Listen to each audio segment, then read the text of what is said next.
All right, so one of the first things we need to dial in and discover is how to get a proper exposure, right?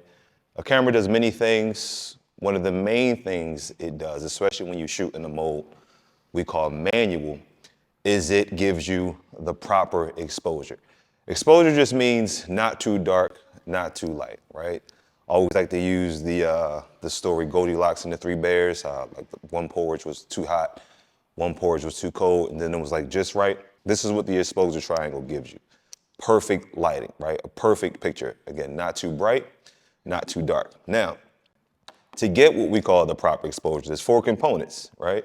First, we have available light.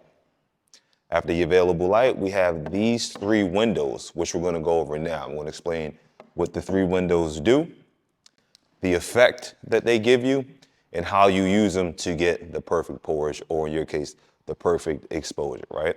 So when you look at a camera, this is what I want you to realize. As scary as a camera may look, with all the buttons, the sliders, the attachments, this, that, and the other, a camera, for the most part, follow me, is nothing more than a studio apartment, okay? This is our studio apartment, right? Now there's no windows in this apartment right now, so it's dark, it's pitch black, right? In this studio apartment, again, which is your camera, there's something called a sensor, okay? And I know there's no sensor inside of your studio apartment, but in this one there is. Now, in this sensor, every camera has a sensor. Every single camera has a sensor. Your smartphone has a sensor. This DSLR has a sensor. The cinema camera that I'm shooting on right now has a sensor. The sensor, for the most part, is responsible for the highest quality picture you can get. When you add up all these components, right, you can add up all these components on any camera, but the size of the sensor will determine the output that you get, okay? The sensor in your smartphone is decent, so you get decent pictures. But sometimes if it's too dark out, or if you're in a dark venue, the picture may fall apart and it may start to look less than desirable, okay? A DSLR camera has a larger sensor than the sensor in your smartphone. The cinema camera that I'm shooting on right now has a larger sensor than this DSLR camera, right? A GoPro has a sensor. Every camera has a sensor, right? And depending on how much light we expose to the sensor will determine the picture that we get. Now, let's add some windows to this dark studio apartment. Okay, here are the windows, right? And we have shades, okay? Now, what does a window do? Simply put, shades will let light in to any room. If you open the shades or if you close the shades, it'll stop light from reaching the studio apartment. Same thing with the sensor. So they all do the same things.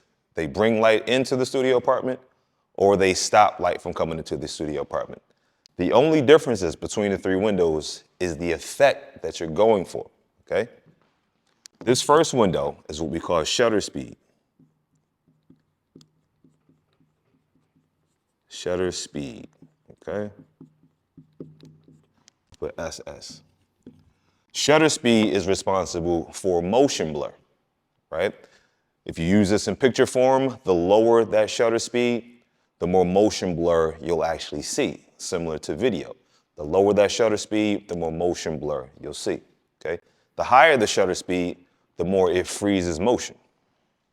So if you're shooting, sports photography, and if you want to capture LeBron James dunking the ball and you want it to be a crispy shot, you have to bump that shutter speed way up, which is essentially closing the window, making the image darker, to freeze that motion.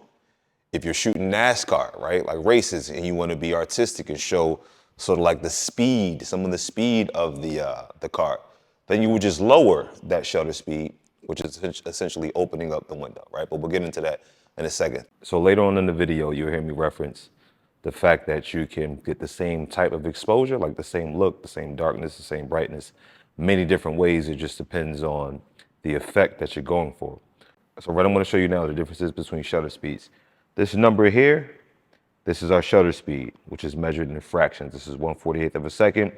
Our aperture is 3.6, which is the hole in the lens, and our ISO is at 400, right? So what I'm gonna do now is stop this. I'm gonna turn this down to 1/24 of a second, and you'll see how the picture gets brighter, right? Let's go 1/24 of a second, okay? Now, 1/24 of a second, the picture is brighter. We can actually show you the histogram here. This histogram is basically saying that the picture is kind of bright. It's kind of overblown. Everything to the right are going to be your highlights. Everything to the left are going to be your shadows. And everything in the middle are your midtones. So what we want to do is try to achieve a nice, even mountain, right? So as you see, because it's too bright, I'm going to take my aperture, turn that up, and you'll see how the picture, let's exaggerate it. You see how the picture gets darker. All right, but we don't want it too dark. We just want it normal. Now, as you can see, this histogram has moved to the left a bit, so we'll keep it there for now. All right, and with that being said, I'm going to show you what 1/24 of a second looks like right now. All right, so here's 1/24 of a second for your shutter speed. Now, most often when it comes to video, if you're shooting this low, you're doing something artistic. 1/48 of a second, as you can see, still has some motion blur, but it's not as blurry. And this is what we typically shoot on when we're shooting in 24 frames a second, but we'll get into that next. This is 1/200th of a second, which has less motion blur, right? So it's starting to look a little jittery, as you can see, right? Still a little bit of motion blur. You can look at the ball, but not as much. And this is 1/1000th of a second, which essentially takes out all the motion blur. It looks a bit more jittery than the 1/200th of a second. And then next, we'll do a side-by-side comparison to really bring the point home. On the left is 1/24th of a second with a lot of motion blur. On the right is 1/1000th of a second with no motion blur. And you can just see the differences here in this demonstration. This second window is what we call aperture. Aperture. Aperture is basically the hole inside of the lens, okay? Aperture determines the depth of field. Simply put, if you ever watch a movie or a documentary or YouTube videos and you see that the subject, the person talking, or the actor or actress is performing, they're in focus, but everything behind them is blurry, so it isolates the subject, which makes it look cinematic. This is what aperture does, and it's measured in what we call f-stops. All right, and again, we'll go over that in a second. So this is our aperture, second window, which is responsible for depth of field. And the last window is what we call ISO, ISO, which is essentially, this is the best way I've come to explain it over the years. It's almost like fake light. And depending on your sensor, I guess in most scenarios, you want to have this ISO as low as possible. Now, again, depending on the sensor, let me tell you the drawbacks. The lower the ISO, the crispier your picture, right? The more crisp your picture, you get a better picture. The higher that ISO, the brighter the image gets, right? The higher the shade, so less more lighting, but the more grain and noise and just nasty stuff you're going to introduce to your picture or your video. Right now, how good or bad your ISO is also dependent upon the sensor in your camera. So if you got, GoPro or like a cheaper, entry-level DSLR or camera, the higher the ISO goes, the more grain it's going to introduce.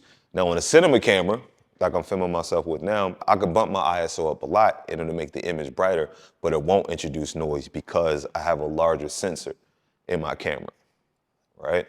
So again, essentially, it's fake light, right? Now, once you understand this is all a camera is, you'll know how to operate any camera, right? In a professional way, meaning shooting in manual. You'll be able to manipulate the available light that you have, whether that's natural light, sunlight, or light, artificial light, like through a softbox or the ambient light inside of the room, right? Now, it's a dance. You can get the same exposure, meaning the perfect porage or the perfect picture, where the highlights are not too bright, the shadows are not too dark. Many ways. It's a scale, right? If you bring one down and bring the other one up, you'll still get the same even lighting, but the effect will be different. If you're focused on shutter speed, you turn this down, you'll see more motion blur.